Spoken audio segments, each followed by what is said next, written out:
Hey there, I'm Christina Stumble, the founder and CEO at Farmgirl Flowers, and I'm so excited to be here today to show you all how to make luxe flower arrangements for less. Everyone wants the same type of flowers, the peonies and the ranunculus. They're beautiful, but they're also really, really expensive. There are some other alternative flowers that just get a bad rap for no reason at all that have so many selling points to them. So one of my favorites is chrysanthemums.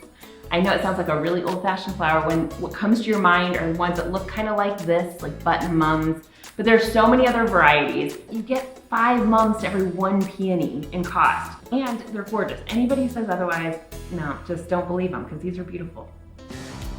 Okay, let's talk stock. Stock is one of my absolute favorites. It lasts a lot longer than lilac. It smells amazing. It's one of the only flowers that still have a scent. It smells a little bit like peppery licorice. Which sounds weird, but it's really, really wonderful.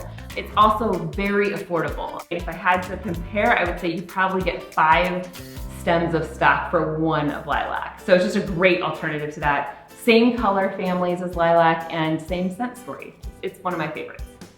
Okay, now the fun part. Let's get to designing. This is a tried and true and very easy little hack that will show you how to make a very designer looking bouquet. Take your 3 types of flowers, which we have roses, mums, and stock here in the same color family. And then you're just going to take your flowers and you're going to lay them out in 4 bundles, we'll call them.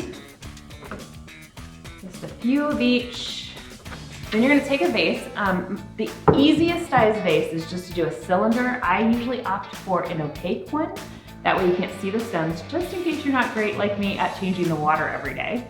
And then all we're going to do is take each bundle in our hands like this, and we're gonna stagger the stems before we cut. And remember, the best rule of thumb, the best tip I can give you today is to not cut too short to start with. You can always make things shorter, you cannot make them longer. Now hold it loosely in your hand, like that, and then measure it on the side of the vase.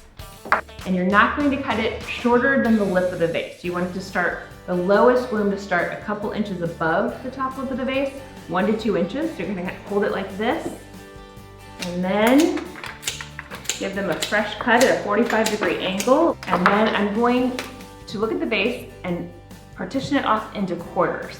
So think about it as if you just have a line across and a line up and down. And then I'm gonna put the first one in the left quadrant, just like this.